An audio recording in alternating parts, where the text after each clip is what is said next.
we're seeing a really interesting shift right now in the market where typically people would buy their first property as a condo, at least in the city of Toronto, right? Yep. You buy a condo, then you live there for 5-ish years, then you upgrade to a house, right? Yep. We're starting to see an interesting trend where now that condo prices are falling and house prices are falling too, some people are electing to skip that condo step and go right to a townhouse or even a full house. It's something that we've been pushing for a long time now. Yeah. Like we're a big believer in that. Not that we don't love condos. We do love condos, and we love the fact that you can get into the market easily with a condo.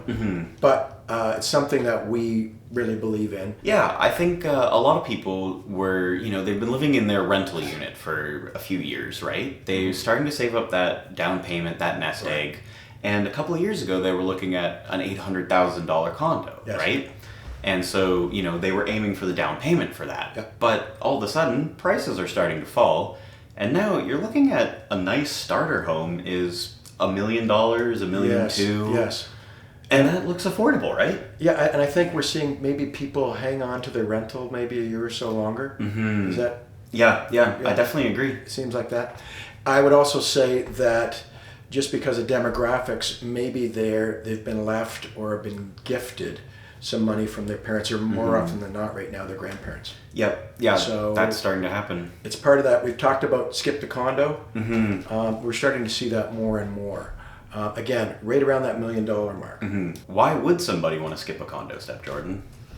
Well, I can tell you from personal experience because I did it myself. The place that we're in right now, my house, I was able to skip this condo step because by putting somebody in the basement for the last 15 years, living here myself initially, then my girlfriend who became my wife, and then 2 kids, and now it's starting to get a little bit tight. But why would somebody want to skip the condo? Well, because number one, it's a better investment. Yeah. You're not moving 3 times. Typically, people have 3 houses in their lifetime. Right. Okay.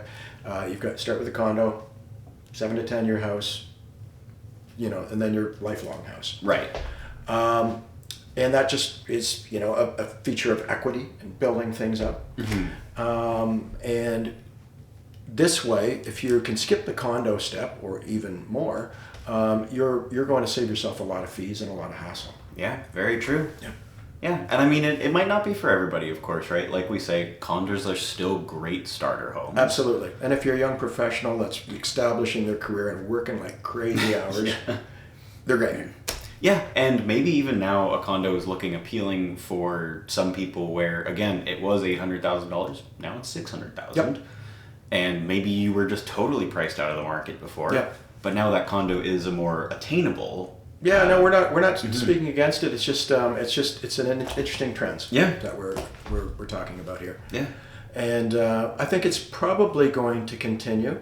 You'll never know, but that's what the numbers, of course, are showing us as well when we look at the statistics as well. So interesting trend. We'll see if it continues. It's something that I did many years ago. Hope you found that hugely helpful. If you have any questions, leave them in the comments below. Shoot us a message. We'll be happy to help. Talk soon. Thanks.